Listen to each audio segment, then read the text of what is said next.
Feel the spirit move you. Oh, what I didn't let you know, because I would let everybody else know, is I'll give you a 5 when you hit your 5 minutes. Then I'll give you a 6, and then I'll give you a 7. So you'll know at 7 you have 30 seconds-ish to try to wrap up. Sound good? All right, kid. Whenever you're ready. I would like to tell you about a story of a girl named Ayu. Ayu is a 13-year-old girl from a village in the mountains of West Java. She's one of 5 children. She has been living and has been raised all her life in a tobacco plantation. During harvesting seasons, she will have to skip school to help her parents harvest this tobacco. To do this, she will be exposed to so much tobacco that she will start to throw up and faint due to the nicotine absorption through her skin. Child labor is severe in Indonesia, and there are more children facing the same fate as Ayu. Today, I will inform you about how the lack of enforcing child labor laws in Indonesia has affected its child workers by discussing their health, their education, and their welfare. With this in mind, let us move on to my first point.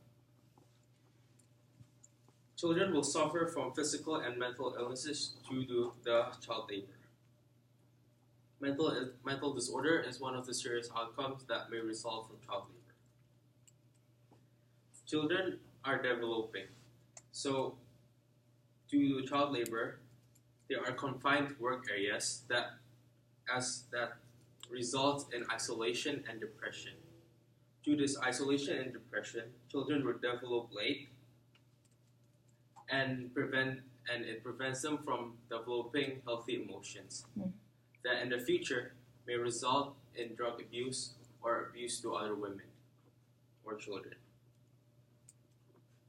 Next, I want to talk about physical illnesses. Children are exposed to copious amounts of chemicals that may lead to cancer because they contain carcinogens. In addition to this, they may also acquire long-term respiratory diseases such as asthma.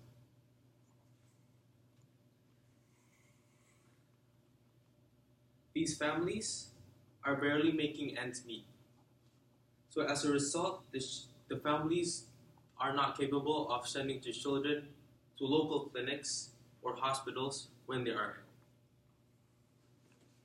They also experience exhaustion and malnutrition on a daily basis, since underdeveloped children are sent to do manual labor jobs such as carrying sacks of tobacco.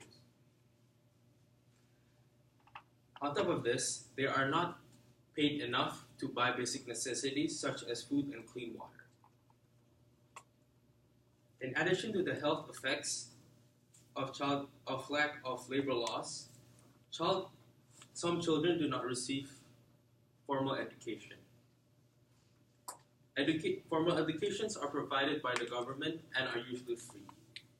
However, some families cannot afford to send their children to this free education provided by the government, since they won't have any children working for them.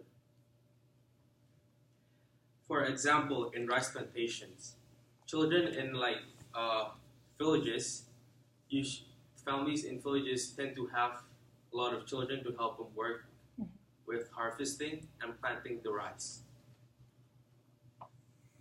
They are only able to send some of the children to school, especially girls, and they require boys to stay at home and work for the parents.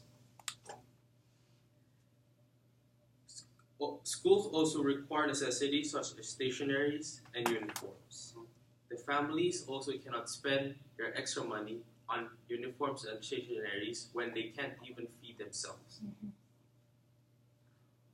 Working children will have little to no education. Because of this, they will remain in poverty. Without the skills such as literacy that they acquire from school, they do not qualify for sit-down jobs. As a result, they will be forced into low-paying manual labor. Due to this, the poverty cycle will continue,